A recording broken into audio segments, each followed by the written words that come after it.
And it's my great privilege to introduce Professor Ian Toth to give the first talk. So he's director of Scotland's Plant Health Centre and the National Potato Innovation Centre, and has worked throughout his career on diseases of potatoes. A very auspicious area, of course, because Charles Darwin actually funded research onto potatoes in 1842. So there's a good long tradition that Ian is carrying on the fight and supporting our potatoes in the context of climate change and emerging diseases. So without further ado, I'd like to ask Ian to give his talk. He'll talk for about 45 minutes and there'll be plenty of time for questions. Remember, please put them in the chat as we go through. Don't be shy, no such thing as a stupid question. And his title is How Do We Protect the UK's second most important food from pests and diseases? So over to you, Ian. Really look forward to it. Many thanks indeed, Jerry, and thank you to all for coming along and listening today and for being invited by this really interesting group and who see the importance of plant health for the work that we do. So let me just share my screen. So thanks again for coming. I'm going to speak about potato and how do we protect the UK's second most important food from pests and diseases. Just a little quick introduction about myself. I've been a potato pathologist for my whole career, 35 or so years. I work with a bacteria called Pectobacterium, which causes blackleg disease on potato. And I'm based at the James Hutton Institute and I'm a visiting professor at Glasgow. I'm also the director of Scotland's Plant Health Centre, which is where my big interest in this kind of talk comes from. The Plant Health Centre is funded by a department within Scottish Government called RESAS. We work with the Chief Plant Health Officer for Scotland, policy teams, public bodies and other stakeholders to provide scientific evidence to make decisions about pests and pathogens that threaten Scotland. We also coordinate plant health knowledge, skills, needs and activities across Scotland. And really importantly, we bring together different plant health sectors: forestry, horticulture, natural environment and agriculture. I'm also, by coincidence, the National Potato Innovation Centre Director, so even more relevance to me giving this talk. This is a centre that we're establishing based in Dundee at the James Hutton Institute, and it has two main functions. First of all, to coordinate science and industry links on potato across the UK and wider internationally as part of a virtual centre, and we're already doing that. And secondly, to improve science capabilities in the UK around potato and to provide a creative cluster where scientists and industry can get together to improve the production processes for growers. And this is going to be part, we hope, of a physical centre, and we're currently looking for funding to implement that. Okay, so on to potato. When I speak to people and tell them that I'm a potato scientist, quite a lot of people, certainly the public, laugh and say, how can you spend your whole career working on potato? But what a lot of people don't know is this is the third most important food in the world. It feeds 2/3 of the world's population. So without potato, we'd be in a big mess. It's the second most important food in the UK after wheat and is worth to the UK economy about £4.3 billion. Globally, we produce about 400 million tonnes of potato. In the last 20 years alone, that's risen by 28%. So a third of production, an increase of a third of production in just 20 years. And that's actually largely driven by countries like China, who are the biggest producers of potato along with India. Because about 10 or 15 years ago, they redesignated potato from a vegetable to a staple food. And that's led to a whole host of different funding, etc., to really ramp up production of potato to feed people in China.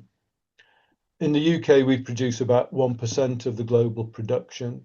It's very important to us as our second main food crop. But interestingly, production's fallen from 100% self-sufficiency in 1970 to around 65 or less today. So we're no longer self-sufficient in this very important food. Some interesting facts about potato. Potato is the only major staple food crop to provide all essential amino acids needed to sustain human life. And you might wonder why in a pathology talk I've got a picture of a space person stood there. But some of you might remember the film The Martian with Matt Damon, where he's stranded on Mars for months or even years, and he survives on potato. Actually, I think it was indoors he was growing potato. I have no idea what Martian soil's like for growing potato. But the point is, there's some fact in that because you could survive for a long time just eating potato. In actual fact, there's a limit to that because although potato does have all the essential amino acids, two of them are in low supply, methionine and tryptophan. So eventually you'd start to develop vitamin and fatty acid deficiencies. But that's very easily sorted by having potato as a staple food and one or two key vegetables that do have these amino acids supplementing it. The other interesting thing about potato is it's largely non-allergenic, unlike wheat. Other pros include the fact that it produces more calories per litre of water than wheat. It has 2 times more food energy per hectare than wheat and rice. But of course, there are cons to it as well. And the major cons are that it's less storable because it's a vegetative seed that you're trying to store. It's harder on the soil because you have to plough deeper and it therefore affects your carbon stores.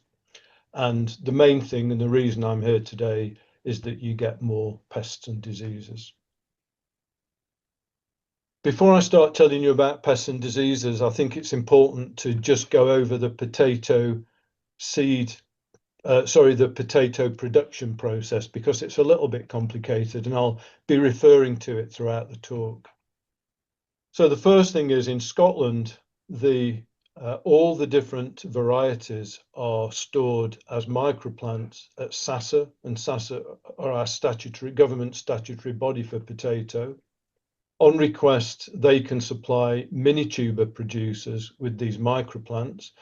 Mini-tuber producers, of which there are only 5 or 6 in the whole of the UK, take these plants and they bulk them up and grow them and produce mini tubers in a glass house. These mini tubers then go to growers who plant them in a field, and for 2 or 3 generations, they bulk them up in what we call high-grade seed. And then this high-grade seed gets bulked up to a stage where we have enough to sell commercially, and this then becomes commercial seed. And as you go through the process, the generations in subsequent years, these are designated with different grades. It's important to say that Scotland provides about 80% of all commercial seed in the UK. So potato seed production in Scotland is really important for UK production in general. The commercial seed goes to ware production, and ware are the things that we see in supermarkets, fish and chip shops, and go off to be processed. So it's a very quick lesson in the potato production process. Plant protection products are really important when it comes to reducing pests and diseases on crops worldwide. In an ideal scenario where you didn't lose anything due to pests and diseases, you'd get 100% production, represented here by the blue bars.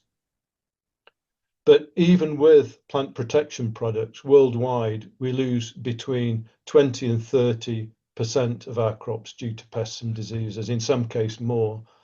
And even in Europe, where we have very good production systems, we can still lose 15 to 25%.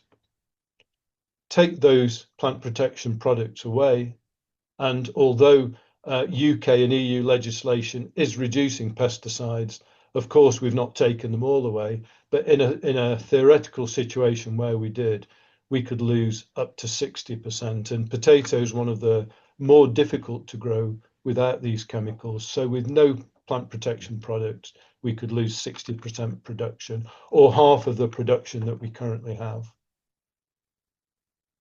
The UK Plant Health Risk Register has over 1,400 different pests and pathogens threatening the UK. About 100 of those are thought to affect potato. So you couldn't wish for a better food source for a plant pathogen than to have a big ball of water with nutrients in, and effectively that's what potato is.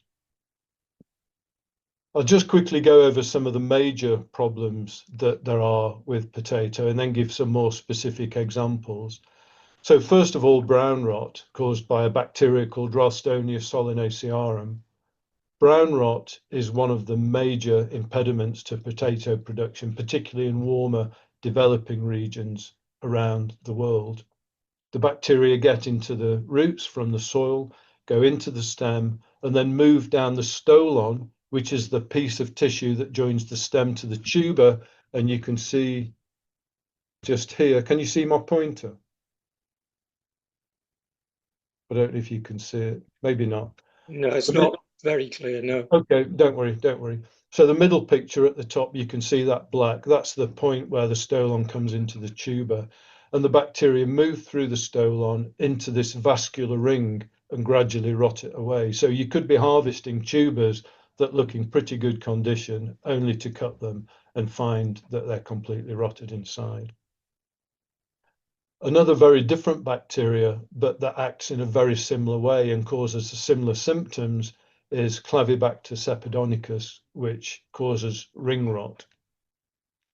And these are present around the world, but they're also present in Europe. And for example, in Poland, ring rot is causing severe losses and having a big effect on potato production there.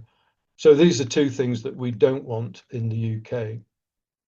But sometimes they do come into the UK. And before Brexit, when seed tubers came from Europe into the UK, we did occasionally see tubers coming with Ralstonia and Clavibacter.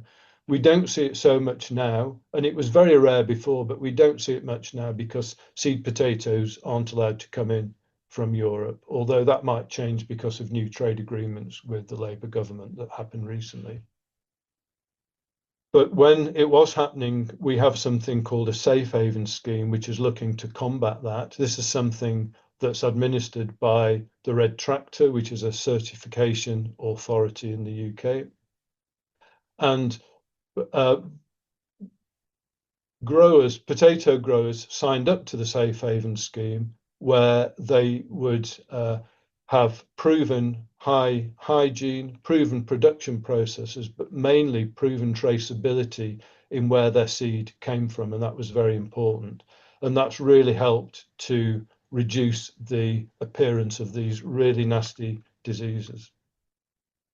Bearing in mind that you haven't got chemicals for these diseases, so they're very, very difficult to manage. Another example is Colorado beetle. And this is endemic in large parts of Europe. It was first identified in the UK in 1977 and dealt with, but it's reappeared, and as recently as 2023, larvae have been found in potato fields in Kent. And I know that colleagues in AFA are actively dealing with this, particularly monitoring the dispersal of this larvae. Again, something that is will become worse as climate increases, and something that we really don't want to appear in the UK, or don't want to establish in the UK. 3 weeks ago, colleagues from AFA, Lucy Carston Taylor and Paul Beals and colleagues, did an exhibition at Chelsea Flower Show, showing the public, politicians and others the importance of keeping pests and diseases out of the UK, and they used Colorado beetle as an example. And true to form, they won yet another gold medal for their exhibit, so many congratulations to them. They were nice enough to invite us to come down and talk about the great British potato industry, and my colleague Gaynor Mackenzie went down to do this. In 2016, Scotland produced its plant health strategy, largely based on the UK plant health strategy that came out just a year or two earlier. And we now have our next iteration, the 24 to 29 version. In there, it talks about the fact that we have fewer control chemicals. We have climate change where we're going to have wetter, warmer, less frost, and we're going to have increased trade, both in terms of volume and origins. And as a plant pathologist, and I'm sure other plant pathologists will agree with me, you couldn't wish for better conditions to spread disease. So almost certainly in the future, we're going to see a bigger impact of diseases, both endemic and new ones coming in the years to come. AHDB potatoes, who are now defunct, AHDB still there, but not the potato part of it, produced this lovely poster, lovely if you're a plant pathologist, of diseases of potato in the UK. And you can see this is just a flavour of them. But I don't have time to talk about all these, so I'm just going to pick some examples. I'm going to talk about late blight, about potato cyst nematodes, about PVY and other viruses, and about bacterial soft rots. Start with the Irish potato famine, and I think everybody knows about the famine in Ireland in the 1840s. At that time, the Irish population, and incidentally, this was a big issue in Scotland in the Highlands as well. In Ireland at this time, people were living on a single staple food, potato, supplemented with a small amount of animal product. Very similar to what I was saying about potato and its essential amino acids. If you can supplement it, it does a very good job of feeding a population. But they used a single variety called lumper, and this is a picture of lumper, a very unusual looking potato, but one that fed a lot of people. The problem is that it doesn't have any protection against pests and pathogens, particularly late blight. So when late blight came along, and of course, at that time, they didn't have plant protection products, it completely decimated the potato production and led to 1 million people starving and over 1 million emigrating. So it had a huge effect. Late blight is still very much with us today. In fact, it's the biggest threat that we have to potato production worldwide. The reason we don't hear much about it is because we also have very good chemicals to control it. And we're working very hard to find resistance genes that can be put into potato varieties so that we can reduce those chemicals. I just want to talk a little bit about some of the work that's taking place on late blight and how it's helping us to manage late blight disease. And I'll start with something called Euroblight, and this is something led at least from the UK by Dave Cook. What happens is in Europe, agronomists and growers take diseased leaves and they press them onto FTA cards and then send them up to Dave at the Hutton in Dundee to be genotyped. And once they're genotyped, we can get a good map of the different types or the different strains, if you like, of the late blight pathogen in different regions. And what you see on the bottom left are the profiles for the Netherlands and for Belgium. Along the bottom, the x-axis shows different years, and you can see how these populations are changing in the different countries over years. First of all, you can see this blue one that was dominating in the early 2000s. This was nicknamed actually Blue 13 because of this graph, rather than its scientific name. And then another one, Pink 6, came along, and you can see how that dominated for a while. And now there are new ones. Actually, they've started to call them again by their scientific names because teal 7 or something is getting a bit ridiculous. So they're now called by their scientific names. In the UK, we have Fight Against Blight. Again, you can see Blue 13 predominating, then Pink 6, and then this salmon-coloured one, which is now the main one. We can break that down into different genotypes within nations, within the GB, and we can also look at different genotypes and exactly where they are, which regions they're in. Why does this matter? Because what Dave and colleagues have been able to do is link genotype to sensitivity or insensitivity of control chemicals for blight. So, for example, metalaxyl was the mainstay of chemical control for late blight for many years before Blue 13 came along in the early 2000s. And it was discovered that Blue 13 was completely insensitive to metalaxyl. So we have a very good system of informing growers in different regions about the genotypes that are present and which chemicals they would best use in order to manage late blight. And for a long time, metalaxyl wasn't used. It is being used again now because new genotypes are coming in. But this has been extremely useful in saving the environment, for example, by not spraying chemicals that aren't needed, in making sure that we get that we protect the environment, and of course in making sure that we get a potato harvest. This is one example of where advice wasn't followed. This is I think taken from a field in Europe. I think it's in Germany. And in this case, late blight comes along, it's blown through the air, it lands on leaves. If it's not identified and treated almost immediately, you start to get very rapid rotting of the stems and the leaves, as you can see here. And if nothing's done then, and you have sensitive chemical used, you will find that just 2 weeks later, it completely decimated the field and therefore, of course, the tubers. So it can be very devastating, which is why this advice is so valuable. The other thing that Dave and colleagues are doing is linking the different resistances in varieties to the pathogen genotypes, such that they can say that the genotypes that are present at any one time will overcome resistance in certain genotypes, but certain other genotypes will remain resistant. And this is important as part of an integrated pest management program.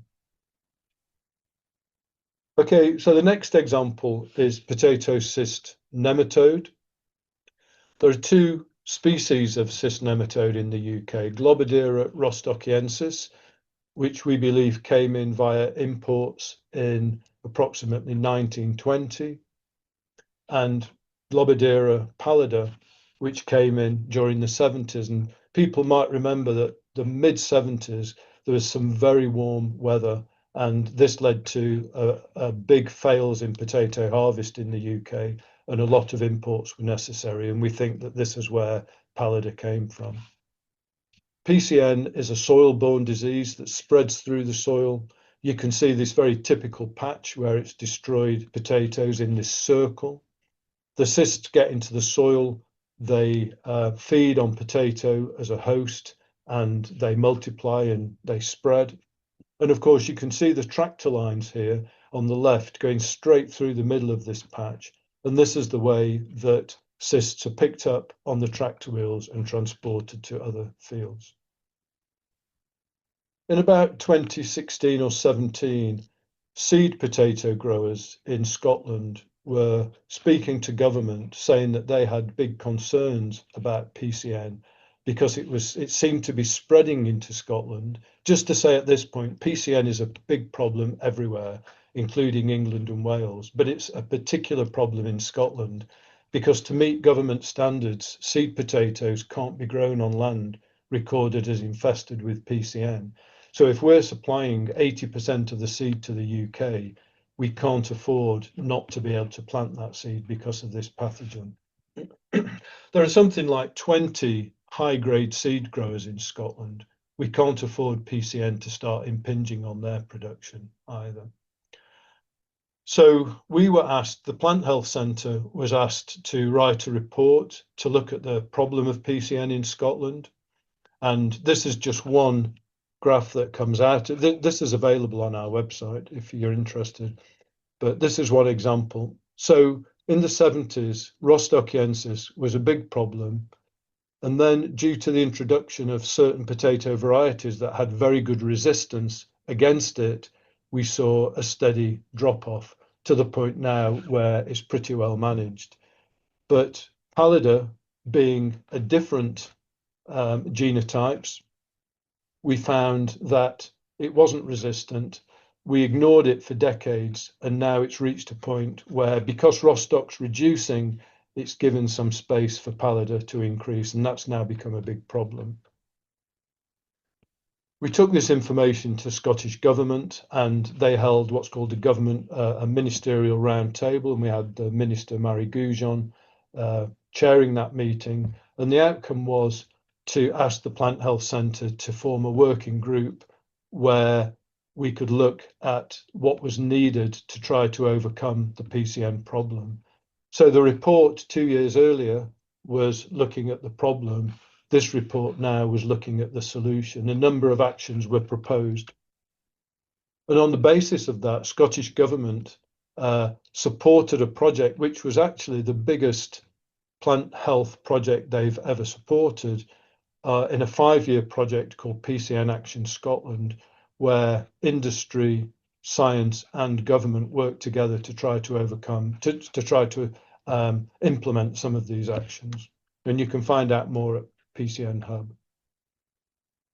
I don't have much time to go through this, but the kind of thing we did was an economic evaluation, development of a decision support tool, the identification and implementation of resistance markers for new varieties, new breeding methods, looking at tolerance, which is actually very different to resistance, management of groundkeepers.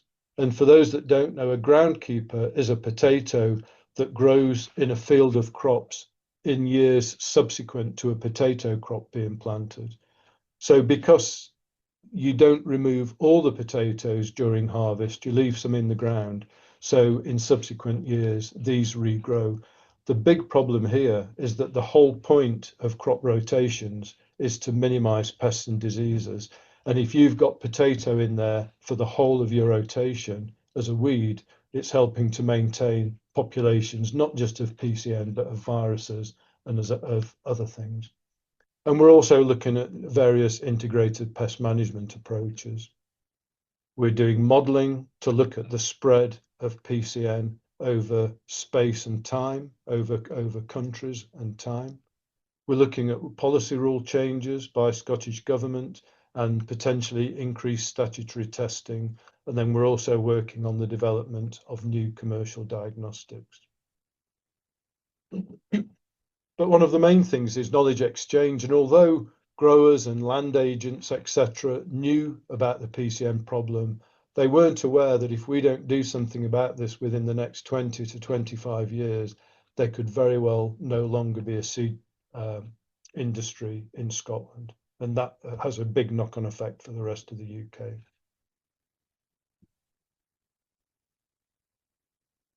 When AHDB potatoes folded, GB potatoes became the major group to replace it. And GB potatoes, which represent a wide number of potato industry people in the UK, together with Cambridge University Potato Growers Association, got together with PCN Action Scotland and say, we like what you're doing, we want to now try and do this on the whole of the UK.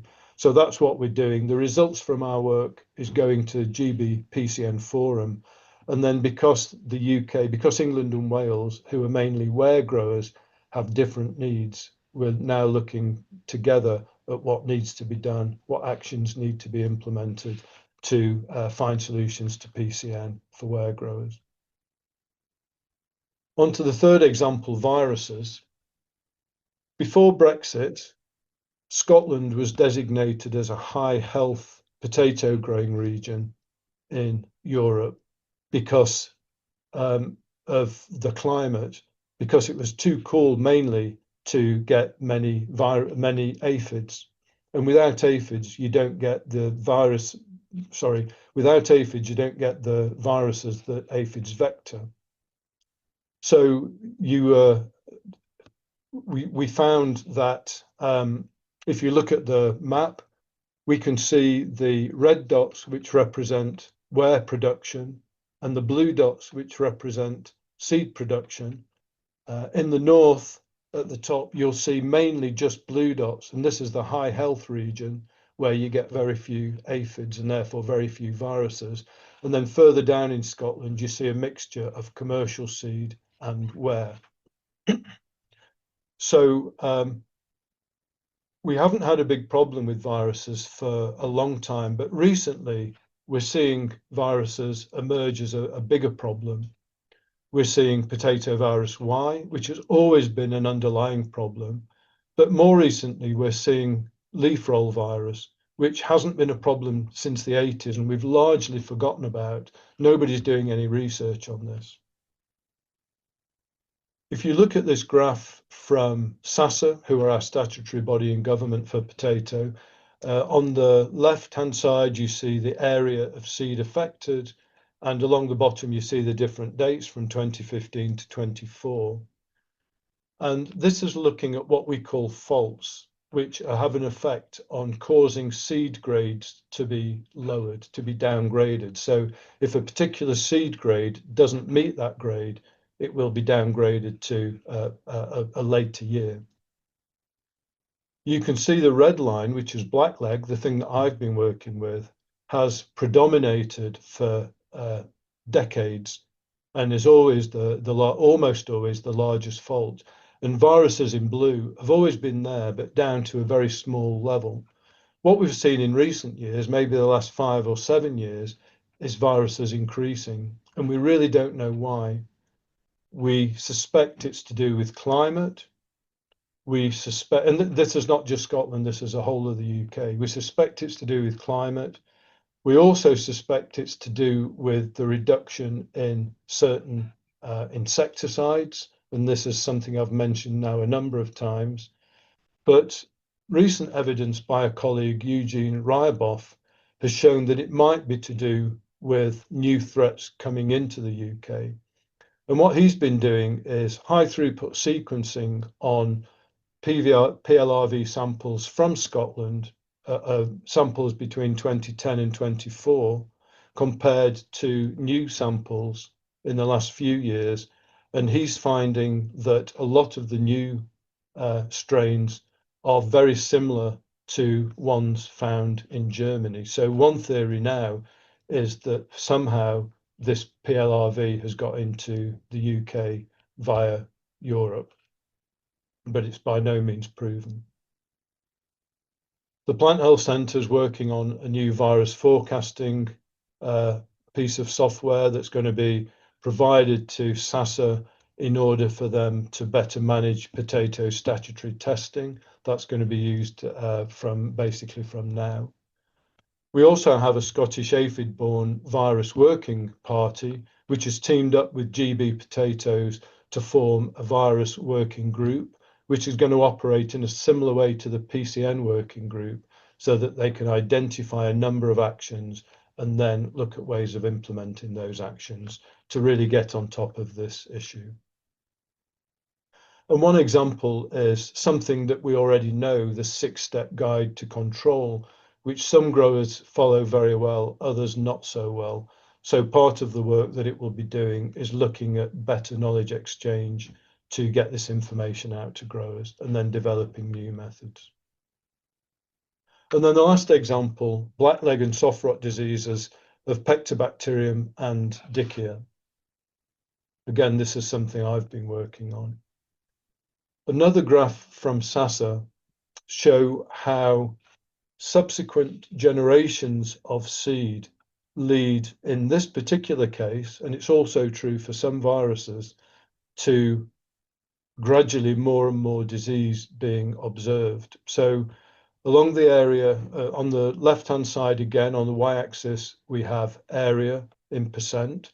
Now, this doesn't mean that, for example, we're seeing 80% of potatoes with disease. It means we're seeing 80% of fields with at least one plant showing disease. But you can see when mini tubers are planted, it's very unusual in field generation 1 to see blackleg disease. But then you do see it in field generation 2.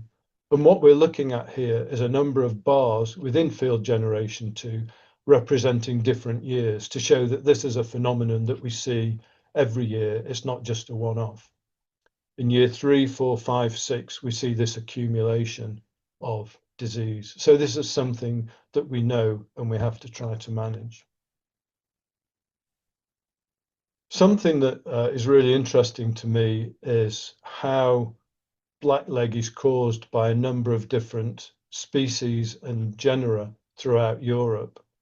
If you go back to the 1960s, you will see that one species in terms of blackleg disease predominated, and it was Pectobacterium atrosepticum, which I hope I've said by now is a bacterial disease.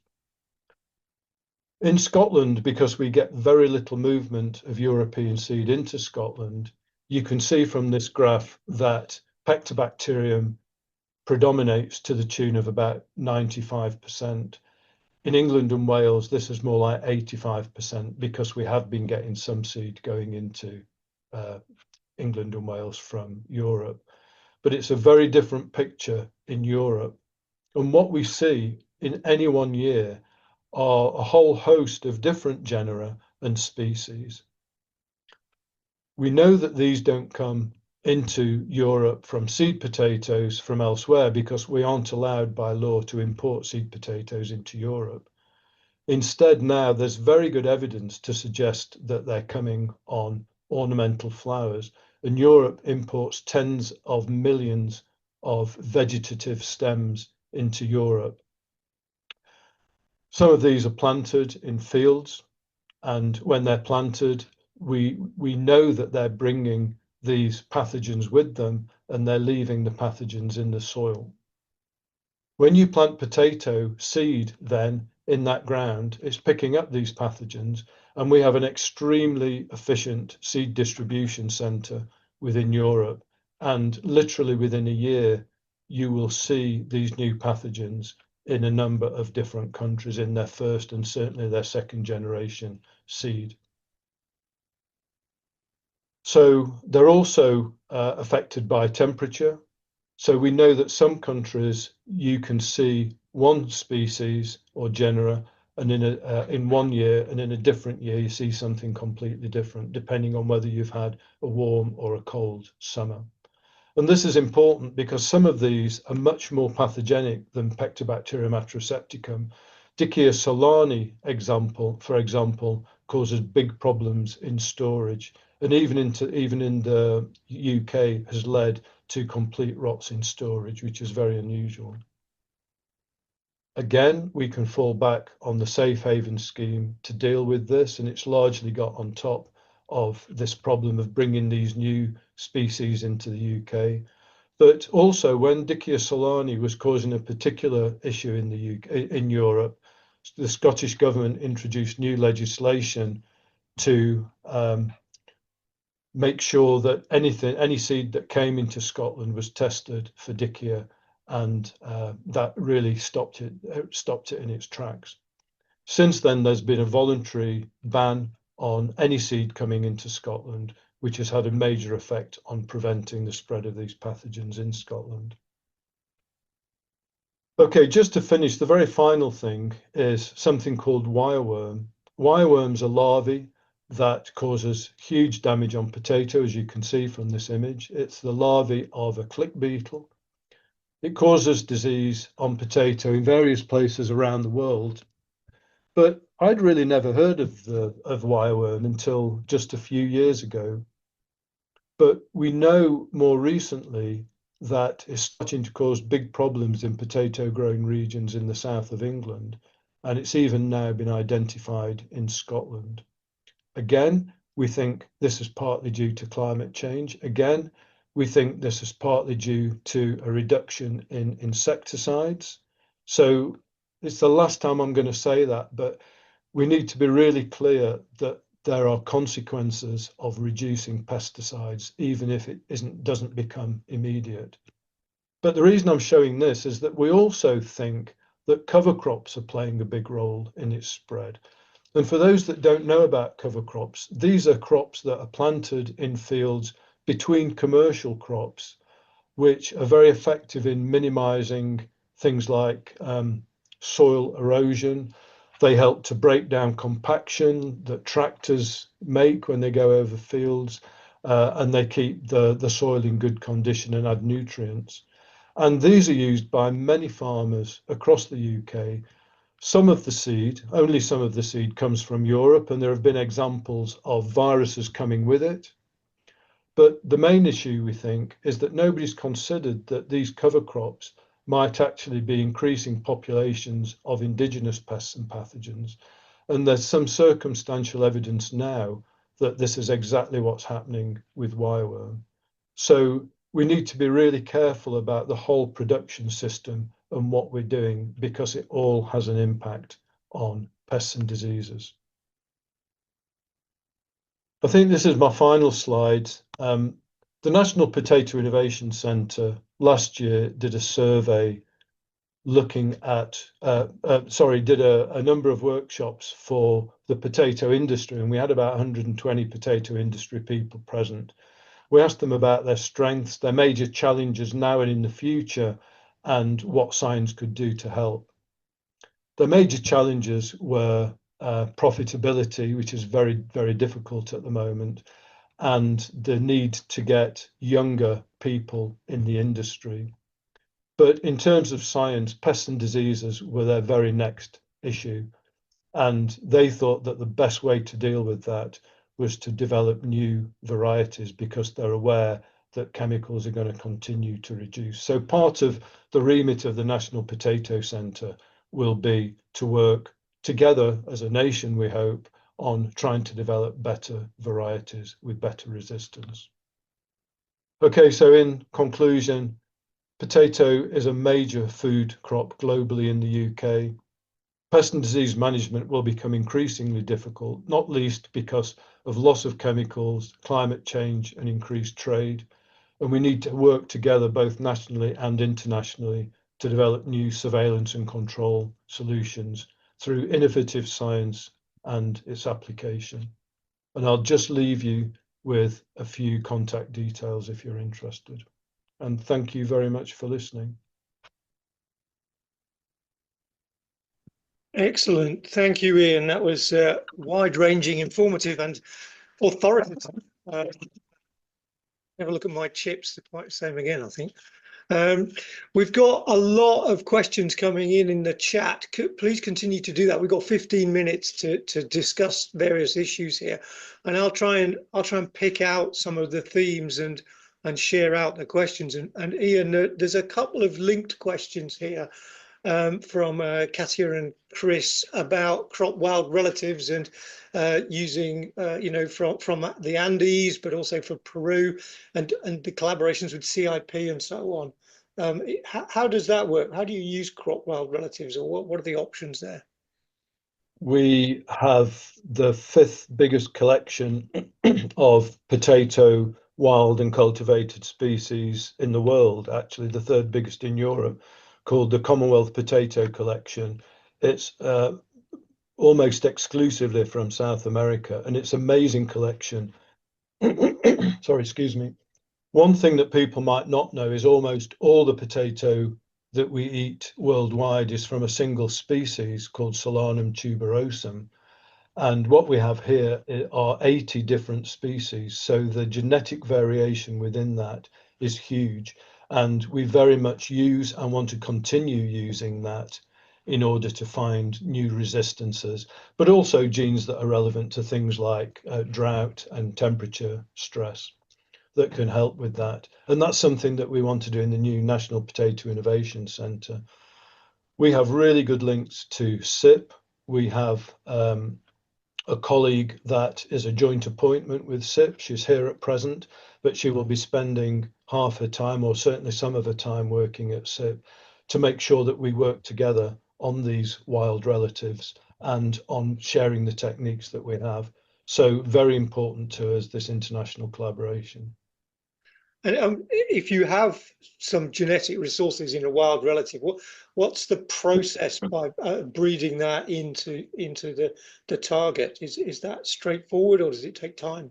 It's very not straightforward. The issue is that Solanum tuberosum is a tetraploid, so there are 4 chromosomes.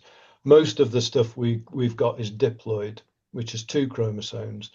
And it's not straightforward to get genes from diploids into tetraploids. But some of the methods we're implementing and have been implemented elsewhere will allow that to take place.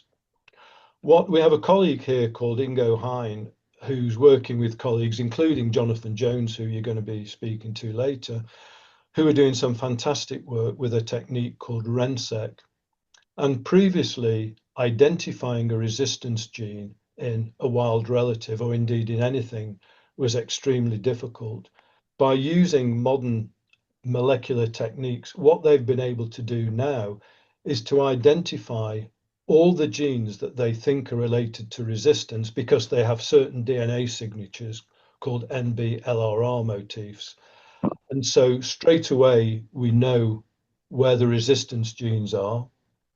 If we can identify resistance in a certain region of the chromosome in a particular plant, we can relatively straightforwardly now identify that gene. And that's taken something that might have taken 10 years can now be done within a year or two. So a very big improvement. And that means now with the new techniques, we can start to identify and move genes much more quickly into new varieties. And actually the PCN project that's now in its 5th year and final year, we've already identified genes and moved them into breeding material for breeding new varieties. So we're doing it much more quickly than we ever could. Yeah, and sort of a related question then. I mean, some of those techniques presumably would just be conventional techniques, but in the UK, I mean, and more generally, what is the status of GM in terms of potatoes, and how would that land in the UK? So there are 3 different things. You have what is traditionally called GM, which is transgenic, where genes are being moved from different species, say into potato, and there are very strict rules over that. And so far, we don't do a lot of commercial work. Actually, Jonathan Jones is the pioneer of much of the potato work in the UK on that, and maybe he'll be saying something about that later. Another one is cisgenics, which is moving genes within a species, so moving potato resistance genes to other potato species. And that's something that's part of the new breeding technologies. And then the third one is genome editing, where we don't move genes into a plant, we just manipulate the ones that are there. And the second 2 of these are now part of the Precision Breeding Act by UK government, which has now passed recently, I think in May this year, which means that now, as well as doing research, we can start looking at commercial development. It's at a stage in Europe where we're pretty sure this year it's also going to pass. Scotland are being quite cautious about it, but we have some hope that if Europe decide to accept these new breeding methods, that they will start to do so too. So these are something definitely that are going to, without doubt, help hugely in the breeding process. Okay, thanks, Ian. That sounds really exciting. So there's a few comments here on the role of citizen science and people in gardens and so on. Is there a framework or a role for them in reporting disease or conserving some of their wild relatives potentially? That's a very good question. There is people want to encourage gardeners to grow potato, but there are definitely issues. For example, if you have a farm next door that's growing potato and the farmer gets late blight disease, they will spray it. They know exactly what to do. A gardener might not know what to do, and they might see late blight disease and not know what it is and not spray it. And then that, of course, is adding an inoculum to the farmer. There is evidence that PCN and wireworm in the past has been spread by gardeners just kind of throwing their waste material over the fence into the nearest field, which has led to disease. So there are issues with that, and we need to be very careful. And I think the best way to deal with that is to try and educate gardeners to know that we want them to enjoy potato, but there is some responsibility as well in how they deal with that. Yeah, that's interesting. I in my garden allotment, I don't grow potatoes anymore because wireworm just take them out. Yeah. So, I can't do it. So there are also a set of questions around, biological control and use of symbionts and so on. Have you got any sort of general comments about that to cover those questions? Yeah, sure. For the work that I do, Pectobacterium, my colleagues Sonia Humphreys and Ashley Ashley Holmes are doing some really interesting work with collaborators looking at two ways to control Pectobacterium. And remember that you can't use chemicals, or you don't use chemicals for bacteria. So they're looking at bacteriophages, which are viruses produced by closely related bacteria that cause disease that can kill other related bacteria, and also bacteriocins, which have a similar mode of action, but these are proteins. And we're working with a company called APS Bioscience, APS Biocontrol, and with Glasgow University to see if we can use these as a biocontrol in the field. Biocontrol agents for potato aren't easy. Anything out in the field isn't easy. It works well in a glass house, but works less well otherwise. We've tried lots of different microbial compounds. We've tried a number of other different types of treatment, and some of them work reasonably. Most of them don't work very well at all. But one thing that does have promise is we're trying to use, for PCN control, we're looking at the possibility of using shellfish waste by putting that onto soil, because shellfish waste, which is mainly chitin, we think it will encourage chitinase-based microbes to grow more in the soil, to utilize and break it down. And the shell of a PCN egg is made of chitin. So we're wondering whether we can do that to encourage natural biocontrol to try to target PCN. So there are a number of things that we can do.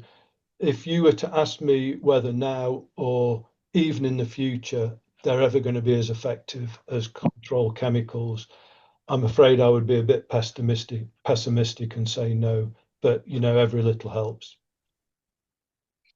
Okay, maybe just try and draw together one more question, really. I mean, I was struck by some of your graphs of the growing areas and the viruses. Obviously, potato growing in England anyway tends to be in the east of the country,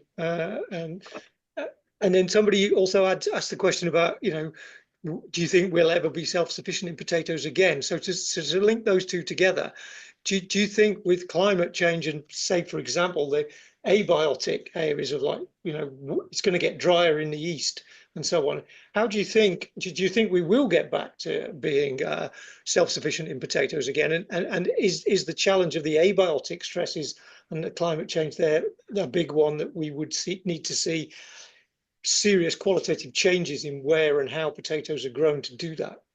Yeah, it's a good question. I was in a meeting yesterday and somebody asked the question, do we think that governments take food security seriously enough?